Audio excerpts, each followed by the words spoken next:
मित्रों, इस समय पहलगाम हमले के बाद भारत पाकिस्तान की सीमा के ऊपर तनाव है और सीज फायर का उल्लंघन करते हुए पाकिस्तान की सेना की तरफ से यदा कदा गोलाबारी की जा रही है, तो दूसरी तरफ सीमा के उस पार से पाकिस्तान की सेना गोलाबारी कर रही है।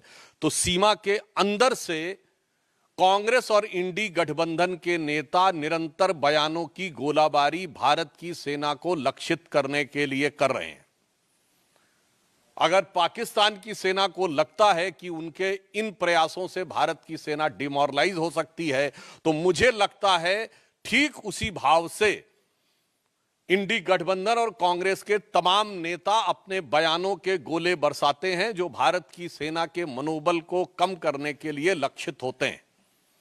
एक तरफ कांग्रेस और इंडी गठबंधन के नेता ये मुखौटा लगाकर कहते हैं कि वो सरकार के साथ हैं, और फिर उनके नेता बयानों की श्रृंखला एक के बाद एक वो देते रहते हैं जो भारत के विरुद्ध और भारत की सेना को मनोबल को गिराने वाली हो।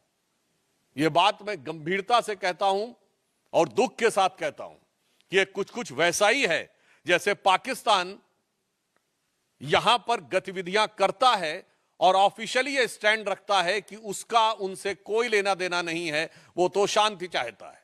ठीक उसी प्रकार कांग्रेस और इंडी गठबंधन का ऑफिशियल स्टैंड रहता है कि हम सरकार के साथ हैं, और उनके नेता जो छोटे नेता नहीं हैं, मुख्यमंत्री सिद्धारमैया, पूर्व मुख्यमंत्री चन्नी जी और आज अजय राय प्रदेश अध्यक्ष कांग्रेस पार्टी, ये निरंतर ऐसे बयान देते रहते हैं। और ये वो पार्टी है, जब खुद सत्ता में थी तो आतंकवादी घटनाओं के बाद भी एक भी वर्ष ऐसा नहीं था जब मनमोहन सिंह सरकार ने पाकिस्तान से द्विपक्षीय शांति वार्ता स्थगित की हो, और 11 वर्षों में मोदी जी की सरकार में एक भी वर्ष ऐसा नहीं है जब पाकिस्तान से औपचारिक द्विपक्षीय वार्ता की हो। यह अपने आप में प्रमाण है कि हमारी सोच और उनकी सोच में क्या अंतर है।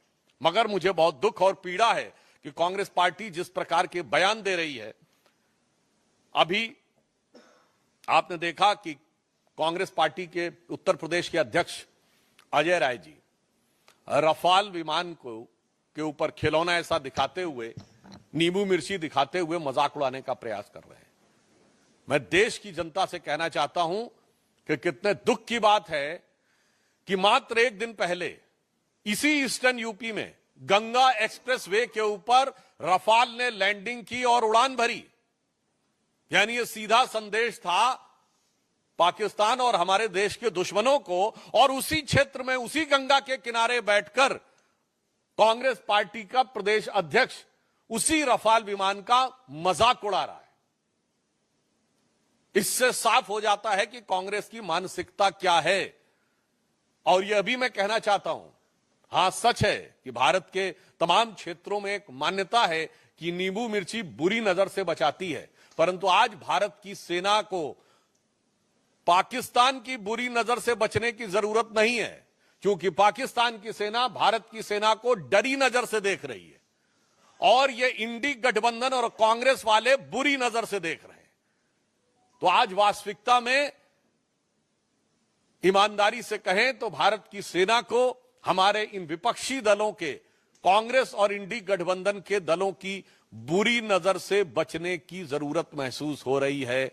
जहां उस रफेल की गर्जना से पाकिस्तान थर्राया हुआ और डरा हुआ महसूस करता है, वहीं ये लोग उसका मजाक उड़ाने का प्रयास करके सेना का मनोबल गिराने का प्रयास करते हैं। और मैं कांग्रेस पार्टी से कहना चाहता हूं, बिल्कुल यह सच है कि जब रफाल आया था तो हमारे रक्षा मंत्री राजनाथ सिंह जी ने फ्रांस में जाकर उसके ऊपर स्वास्तिक बनाया था। शायद इनको पता नहीं है, भारत की सेना में बाकायदा धार्मिक शिक्षक नियुक्त होते हैं। जब सैनिक युद्ध करने के लिए जाते हैं तो उनकी धार्मिक भावनाओं के अनुरूप जो वह परंपरा चाहें, जो वो रिचुअल चाहें, और उन धार्मिक भावनाओं के अनुरूप उनकी पूरी व्यवस्था की जाती है। मैं कांग्रेस पार्टी से पूछना चाहता हूं, इसमें किस बात का मजाक उड़ा रहे हैं? हिंदू धार्मिक आस्थाओं का मजाक उड़ा रहे हैं कि चूंकि राफेल के ऊपर स्वास्तिक बनाया गया था। उधर पाकिस्तान की सेना कलमा पढ़ने की बात करती है और ये लोग हिंदू धार्मिक भावनाओं का मजाक उड़ाते हैं। इन्हें पता होना चाहिए कि भारत की सेना की जो तमाम रेजिमेंटें हैं उनके युद्ध उद्घोष ही पूर्ण रूप से धार्मिक भावना के ऊपर आधारित है। गलवान में जो हमारे सैनिक बलिदान हुए थे, बिहार रेजिमेंट का युद्ध उद्घोष है बजरंग बली की जय। गोरखा रेजिमेंट का युद्ध उद्घोष है आयोरी गोरखाली जय महाकाली। राजपूत रेजिमेंट का युद्ध उद्घोष है राजा रामचंद्र की जय। मैं पूछना चाहता हूं, आज मैं फिर यह बात गंभीरता से कह रहा हूं, आप सब ने फिफ्थ कॉलमनिस्ट वर्ड सुना होगा। 1936 से 39 के बीच में जो स्पेनिश सिविल वॉर हुई थी, तो स्पेन में यह माना जा रहा था कि चार तरफ से दुश्मन की सेनाएं आगे बढ़ रही थी, परंतु उसमें फ्रेज यूज किया था, उन्होंने कहा था 4 columns are approaching from all the 4 sides, but there is a 5th column which is supporting those who are working against the interest of Spain at the time. आज कांग्रेस पार्टी और इंडी गठबंधन 5th columnist की तरह हो गया है कि अगर दुश्मन की सेनाएं बाहर से घात लगाकर बैठी हैं तो ये इसी प्रकार से उनका मनोबल बढ़ाने का काम कर रहे हैं। और ये बात मैं ऐसे ही नहीं कह रहा हूं, आप सब मीडिया से जुड़े हुए हैं। मैं आपसे पूछना चाहता हूं कि आपने पाकिस्तान के कितने नेताओं के बयान भारत की मीडिया में देखे हैं जो भारत के पक्ष में कोट किए जा रहे हो? एक भी नहीं। बिल्कुल मैं मानता हूं कि भारत की सेना पाकिस्तान की सेना से बहुत शक्तिशाली है। भारत की सरकार प्रधानमंत्री श्री नरेंद्र मोदी जी के नेतृत्व में दृढ़ निश्चय और संकल्प के साथ कटिबद्ध है, मगर एक मामले में पाकिस्तान हमसे मजबूत है। वो इस मामले में कि पाकिस्तान में एक भी नेता वहां की सेना का मनोबल गिराने के लिए कोई बयान नहीं दे रहा है। भारत में ऐसे बयानों की झड़ी लगी हुई है। पाकिस्तान के एक भी नेता का बयान भारत की मीडिया में हाईलाइट नहीं हो रहा है। दूसरी तरफ हमारे इंडी गठबंधन के तमाम नेताओं के बयान, वहां पर सिद्धारमैया जी का बयान, चन्नी जी का बयान, बाकायदा वहां की मीडिया में किस ढंग से बोले जा रहे हैं।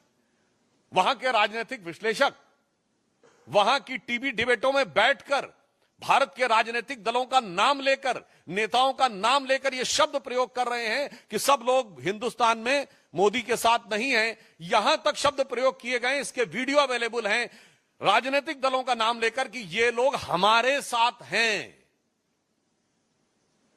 और मैं विपक्ष दलों को भी बताना चाहता हूं कि विपक्ष में आचरण कैसे किया जाता है, यह उन्हें ध्यान रखना चाहिए। 2010 या 11 या 12 की बात है जब पाकिस्तान के तत्कालीन प्रधानमंत्री नवाज शरीफ ने हमारे तत्कालीन प्रधानमंत्री स्वर्गीय मनमोहन सिंह जी के लिए आपत्तिजनक शब्दों का प्रयोग किया था, देहाती औरत और जाने किस किस संदर्भ में बोला था। उस समय हमारे वर्तमान प्रधानमंत्री और उस समय गुजरात के मुख्यमंत्री नरेंद्र मोदी जी ने दहाड़ कर कहा था कि कौन होता है पाकिस्तान हमारे 125 करोड़ भारतवासियों के प्रतिनिधि प्रधानमंत्री के बारे में टिप्पणी करने वाला। दूसरा मैं उदाहरण बताना चाहता हूं, 1995 में जिनेवा में पाकिस्तान संयुक्त राष्ट्र संघ में भारत के विरुद्ध प्रस्ताव ला रहा था और उस समय हमारे नेता प्रतिपक्ष अटल बिहारी वाजपेयी जी भारत के प्रतिनिधिमंडल का नेतृत्व करते हुए उस समय कांग्रेस की नरसिम्हा राव सरकार का समर्थन करते हुए वहां गए थे और उन्होंने पूरा क्रेडिट भी उस सरकार को दिया था। और ये मैं ऑन रिकॉर्ड कह रहा हूं, जाके कोई चेक कर सकता है। उस समय पाकिस्तान की प्रधानमंत्री बेनजीर भुट्टो थी, उन्होंने कहा था देखो ये कैसा देश है जहां का मुख्य विपक्षी दल का नेता प्रतिपक्ष सरकार का समर्थन करता है और एक हमारा देश है। यानी उस समय पाकिस्तान के लिए उन्होंने कहा था जो लोग सरकार का विरोध करते हो, और आज देखिए वही स्थिति हो गई। पाकिस्तान में पक्ष हो या प्रतिपक्ष दोनों सेना का समर्थन कर रहे हैं और हमारे यहां प्रतिपक्ष सेना का मनोबल गिराने का प्रयास कर रहा है। सर्जिकल स्ट्राइक का कभी प्रूफ मांग रहा है, कभी कह रहा है कि पुलवामा में क्या हुआ वगैरह वगैरह। तो मैं उनको भी फिर भी अगर उनको कोई सबूत की जरूरत है तो मैं प्रमाण के साथ केवल पाकिस्तान की नेशनल असेंबली में बोले गए पाकिस्तान के सांसदों और मंत्रियों के बयान कोट कर देना चाहता हूं। इमरान खान ने नेशनल असेंबली ऑफ पाकिस्तान में एज प्राइम मिनिस्टर कहा कि बालाकोट में जो इन्होंने किया था उससे ज्यादा खौफनाक कुछ करने की सोच रहे हैं, 4 साल पुरानी बात। फवाद चौधरी पाकिस्तान के मंत्री थे और उनका फ्लोर ऑफ द हाउस पर नेशनल असेंबली में दिया गया बयान है कि हमने पुलवामा तक घुस के मारा था। मुझे लगता है इसके बाद भी भारत के किसी दल को सबूत चाहिए तो उन्हें चुल्लू भर पानी में डूब मरना चाहिए, क्योंकि फ्लोर ऑफ द हाउस पे मंत्री का दिया गया बयान सरकार का आधिकारिक बयान होता है। और इसके बाद पाकिस्तान के एमपी ने उस समय के फॉरेन मिनिस्टर शाह महमूद कुरैशी साहब को कोट करते हुए कहा कि मैं बैठा हुआ था, शाह महमूद कुरैशी साहब यानी उस समय के फॉरेन मिनिस्टर बैठे थे, आर्मी चीफ आए और आर्मी चीफ के पांव कांप रहे थे। यह फ्लोर ऑफ द हाउस पे दिया गया बयान है। आर्मी चीफ के पांव कांप रहे थे, उन्होंने कहा खुदा का वास्ता है अभिनंदन को वापस कर दो वरना शाम तक इंडिया अटैक कर देगा। यह सदन के पटल पर इमरान खान का एज प्राइम मिनिस्टर दिया गया स्टेटमेंट है कि पिछले 73 सालों में, उस समय 73 साल हुए थे, ऐसी गवर्नमेंट नहीं आई जिसने पाकिस्तान के लिए इतनी मुसीबत क्रिएट की हो जितनी ये मोदी की सरकार आई है। जब सिद्धू गए थे तो उस समय रैली में बोला था इमरान खान ने एज प्राइम मिनिस्टर की जब तक आप लोगों की सरकार नहीं आएगी तब तक हालात नहीं सुधरेंगे। और यहां के मंत्री, पूर्व मंत्री रहे मणिशंकर अय्यर जी ने कहा था मोदी को हटाने के लिए आपकी सहायता की जरूरत है। और मैं एक और फैक्ट बोल देना चाहता हूं, सैफुद्दीन सोज साहब कांग्रेस पार्टी के अध्यक्ष रहे हैं जम्मू कश्मीर के। उन्होंने अपनी एक किताब लिखी है जम्मू कश्मीर के बारे में, जिसमें उन्होंने मुशर्रफ के स्टेटमेंट को कोट करते हुए कहा है कि यदि मुशर्रफ ने यह कहा था कि कश्मीर को भारत से अलग हो जाना चाहिए तो आज की डेट में वो सही प्रतीत होता है। मैं कांग्रेस से पूछना चाहता हूं कि आपका यह पुराना याराना कब से है भाई पाकिस्तान से? क्या आपको मुशर्रफ का बयान सही लगता है? पाकिस्तान की आर्मी के चीफ के गले मिलते हैं आप, भारत के आर्मी चीफ के बारे में आपत्तिजनक बातें करते हैं। इसलिए मैं स्पष्ट रूप से देश की जनता को संबोधित करते हुए कहना चाहूंगा कि देश के अंदर और बाहर सरकार और सेना पूरी दृढ़ता के साथ, कूटनीतिक दक्षता के साथ जहां संकल्पित होकर खड़ी है। इस समय भी रक्षा मंत्री जी की जापान के रक्षा मंत्री से वार्ता चल रही है, तो दूसरी तरफ विपक्ष के द्वारा जिस प्रकार का घटनाक्रम किया जा रहा है यह अपने आप में बहुत दुखद है, निंदनीय है, भर्त्सना योग्य है। परंतु हम देश को आश्वस्त करना चाहते हैं कि प्रधानमंत्री श्री नरेंद्र मोदी जी के नेतृत्व में जो प्रधानमंत्री जी ने कहा है कि इस घटना के अपराधियों को धरती के अंतिम छोर तक ढूंढकर दंडित किया जाएगा और दंड ऐसा होगा जिसका कोई पूर्व का उदाहरण नहीं होगा, यानी अभूतपूर्व दंड दिया जाएगा। और ये वो लोग हैं जिन्होंने जीती हुई बाजी, जंग के मैदान पे जीती हुई सेना को कूटनीति के टेबल पर हारने पे मजबूर किया है। मैं कांग्रेस को याद दिलाना चाहता हूं, आप कहते हो कि हमारा वायुसेना का जो जहाज है वो खिलौने की तरह है। हां, मैं कांग्रेस पार्टी को याद दिलाना चाहता हूं 26/11 के हमले के बाद वायुसेना कार्रवाई के लिए तैयार थी और उस समय वायुसेना अध्यक्ष फौली होमी मेजर साहब ने 2016 में अपने संस्मरण में लिखा है कि मनमोहन सिंह सरकार ने अनुमति नहीं दी। आपने वायुसेना के युद्धक विमानों को खिलौने की तरह रखा था, मगर मोदी जी की सरकार सेना के हर साजो सामान को उचित, प्रभावी कूटनीतिक घेराबंदी के बाद रणनीतिक प्रयोग के लिए रख रही है। आपकी सरकार वो थी कि हमारी फौज जीतती थी और सरकार सब कुछ हार के चली आती थी, क्योंकि आप को एक मर्ज था कि हमें सुलह की शक्ल संवारनी है, भले ही वो भारत की सेना के जवानों के खून से क्यों ना संवारनी पड़े। तो एक पंक्ति में याद दिलाना चाहता हूं जो उनकी विदेश नीति थी, वो क्या थी कि चीन छीन देश का गुलाब ले गया। ये नेहरू जी के लिए कहा गया। चीन की विदेश नीति असफल हुई थी ना, गुलाब पहनते थे, वो गुलाब लगाते थे। चीन छीन देश का गुलाब ले गया और ताशकंद में वतन का लाल सो गया, और ये सुलह की शक्ल को संवारते रहे, जीतने के बाद बाजी हारते रहे। मगर अब सरकार वो है जो जंग और कूटनीति के मैदान दोनों के ऊपर प्रभावी उत्तर देने के लिए तैयार और कृत संकल्पित खड़ी हुई है। फिर भी मैं कांग्रेस पार्टी से अनुरोध करूंगा कि कृपया इस संवेदनशील समय में सेना का मनोबल गिराने और राष्ट्र का मनोबल गिराने की हरकतों से बाज आए। धन्यवाद। मित्रों, प्रश्न सादर आमंत्रित है रविकांत राय।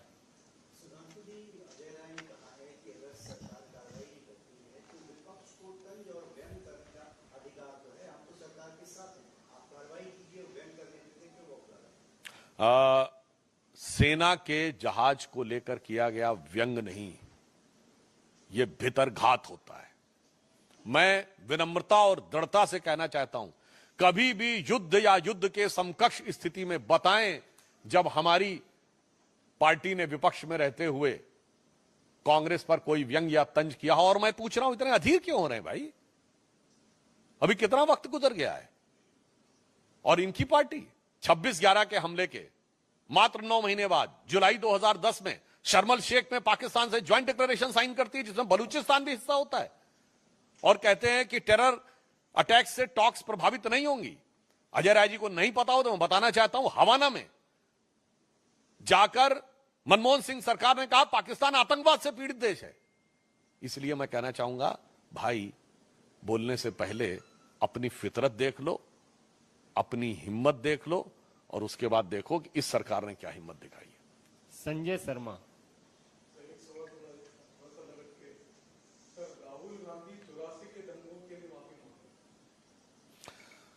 मुझे लगता है कि जो वैसे ही जैसे अभी कह रहे हैं कि हम सरकार के साथ हैं और उसके बाद भी उनके नेता अनाप शनाप आपत्तिजनक बयान दे रहे हैं, उसी प्रकार 84 के दंगों के मुख्य आरोपियों को लंबे समय तक मंत्री, सांसद, विधायक और तमाम प्रकार की चीजों के नवाजिश रहमो करम देने वाले लोग अगर आज ये कहें तो यह साफ नजर आता है कि ये मुख नहीं मुखौटा है। और सिर्फ इस पे नहीं, उनको तो स्वर्गीय राजीव गांधी जी के उस बयान पे माफी मांगनी चाहिए थी जिसमें उन्होंने कहा था बड़ा पेड़ गिरता है तो धरती हिलती है। ये 84 का दंगा नहीं था, पहले मैं बात कह दूं। दंगे में अक्सर दो वर्गों के बीच में होता है जिसमें दोनों समुदायों के लोग मारे जाते हैं।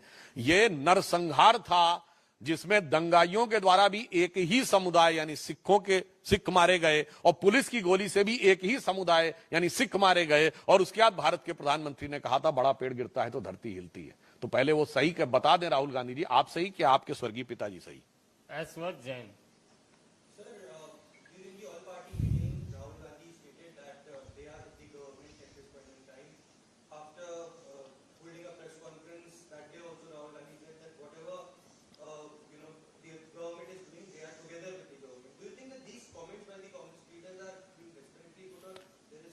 I think whatever the statement given by the Congress party and Rahul Gandhi, now in the backdrop of these statements given by from Ajay Rai to Channi to Siddharamaiah, there are n number of statements.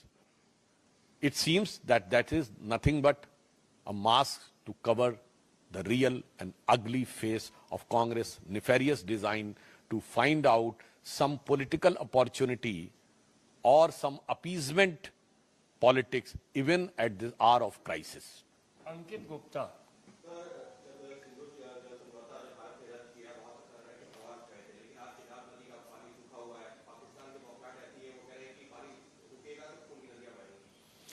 मुझे लगता है कि ये statement Bilawal Bhutto ने दिया था कि अगर पानी रुकेगा तो खून की नदियां बहेंगी। तो ये बात मैं पहले कह चुका हूं, रिपीट कर देना चाहता हूं।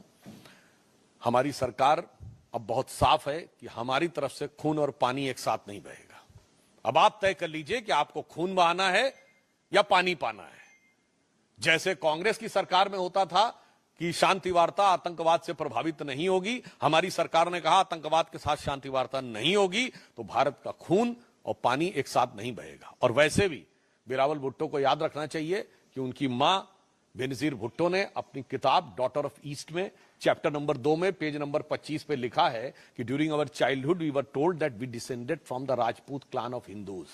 तो मियां बिलावल, आपका खून और पानी दोनों ही हिंदुस्तानी है। तो बहाने की बात से पहले जो अपनी जुबानी से निकाल रहे हैं उससे पहले अपने खानदान की कहानी समझ लीजिए। अनीता जी।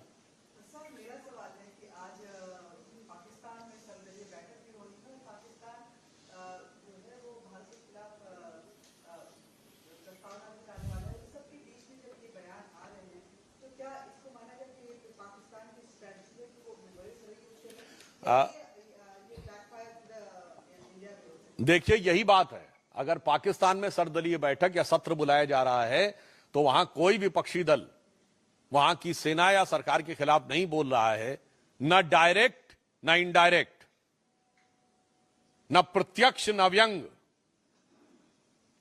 मगर यहां पर उन बयानों की झड़ी लगी हुई है। तो इसलिए यही मेरा साफ कहना है कि यह बात देश की जनता को समझने की जरूरत है और कांग्रेस पार्टी को अपने गिरेबान में झांकने की जरूरत है और इन चंद नेताओं को पाकिस्तानी सेना का चीयर लीडर बनने से बाज आना चाहिए। एक मिनट। नहीं, वो प्रस्तावना लाए हैं, वो जो भी लाए हैं उनसे कोई प्रभाव नहीं पड़ने वाला है। अभी तो हम जो अंतर्राष्ट्रीय स्तर के ऊपर प्रस्तावना ला रहे हैं, आज उनकी बेबसी देखिए ना। अरब और ईरान ने भी उनके भारत के ऊपर हमले की निंदा की है, पाकिस्तान के समर्थन में एक वाक्य नहीं बोला है। और चाइना ने सिर्फ इतना कहा है कि वो ईमानदारी से जांच होनी चाहिए, उसने भी खुल के साथ नहीं दिया है। तो आज मोदी जी के नेतृत्व में डिप्लोमैटिक आइसोलेशन के जिस मुकाम तक पाकिस्तान को पहुंचा दिया है कि ना अरब उसके साथ है जो सुन्नी मुस्लिम वर्ल्ड का लीडर है, ना ईरान उसके साथ है जो शिया मुस्लिम वर्ल्ड का लीडर है, और चाइना भी बच बच के बोल रहा है। तो मतलब कुल मिला के आज पाकिस्तान का वो प्रस्ताव अगर बोलेंगे तो वो लिखें चाहे जो उनके दिल से, तो ये आवाज आएगी कि इस भरी दुनिया में कोई भी हमारा न हुआ, गैर तो गैर थे, अपनों का सहारा न हुआ। मोहित भट्ट।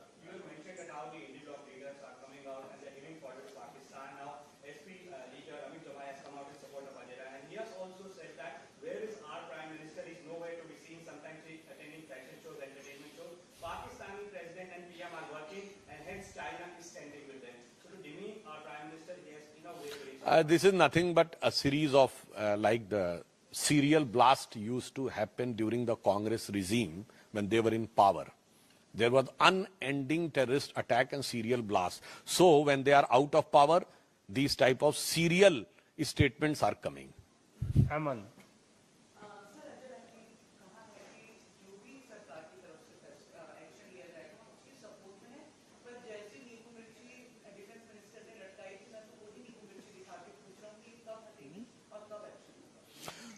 देखिए, अब एक और बात कह दूं, राफेल पे नींबू मिर्ची की इसलिए भी जरूरत थी कि राफेल में तो ये पूरा भ्रष्टाचार करने की व्यवस्था कर लिए थे।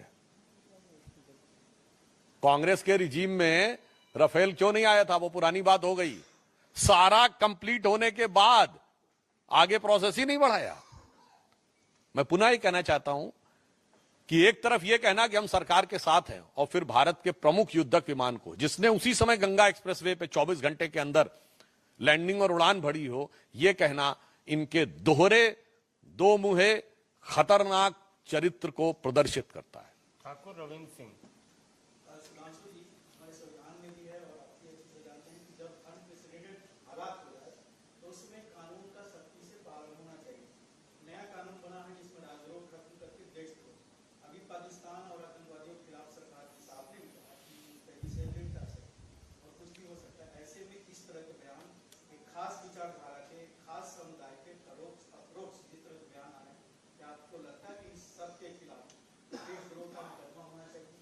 देखिए, इस विषय के ऊपर बयानों का जो भी प्रकार है, इसके टेक्निकल के साथ साथ मॉरल और पॉलिटिकल जवाब भी हमें कांग्रेस से चाहिए। क्योंकि जहां तक देश के अंदर इसका उपयोग करने की बात है, तो मैं कोट करके कह रहा हूं, बैरक ओबामा ने अपनी किताब द प्रॉमिस लैंड में 2010 की अपनी भारत यात्रा में तत्कालीन प्रधानमंत्री मनमोहन सिंह जी की वार्ता के आधार पर लिखा था कि 26/11 के हमले के बाद भारत की सेना कार्रवाई करना चाहती थी, मगर मनमोहन सिंह ने इसलिए कार्रवाई नहीं की क्योंकि उससे उपजे वातावरण से एंटी मुस्लिम सेंटीमेंट पैदा हो सकता था जो बीजेपी को फायदा कर सकता था। तो यह कांग्रेस पार्टी है जो भारत के अंदरूनी वातावरण को पाकिस्तान से जोड़ती है, हम नहीं जोड़ते हैं। गणेश पाठक। गणेश पाठक।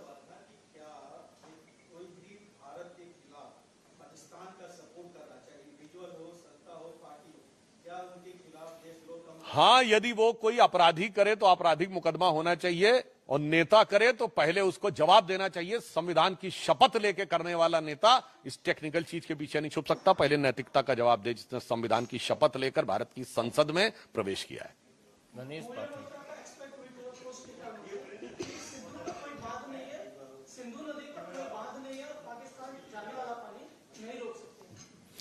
देखिए, अगर वो ऐसा है तो फिर उन्हें घबराहट किस बात की है?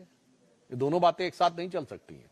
मगर एक अंतर यह भी है, भारत सरकार ने एक निर्णय यह भी लिया है कि अब हम हाइड्रोलॉजिकल डाटा पाकिस्तान के साथ शेयर नहीं करेंगे। इससे पहले युद्धों के दौरान भी हाइड्रोलॉजिकल डाटा जो इन 5 नदियों का था, यानी कितना पानी आया है, एट प्रेजेंट कितना पानी है, यह पाकिस्तान को शेयर किया जाता था। अब भारत सरकार ने शेयर करना बंद कर दिया है, तो अब पाकिस्तान के लिए अनुमान लगाना मुश्किल है कि अब आने वाले दिनों में पानी कम आएगा या ज्यादा उभार चढ़ाव आएगा या उतार। वैसे मुझे लगता उतार ही उतार होने का चांस ज्यादा है।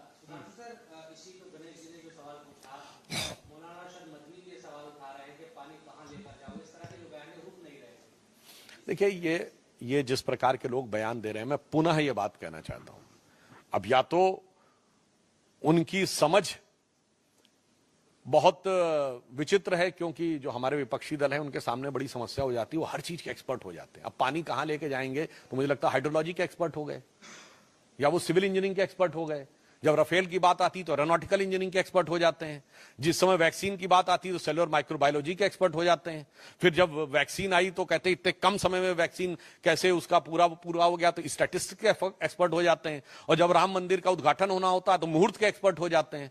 तो उनकी इस एक्सपर्टीज का जवाब देना मेरे विचार से देश की जनता भली भांति समझती है। शैलेंद्र दूरदर्शन अंतिम प्रश्न।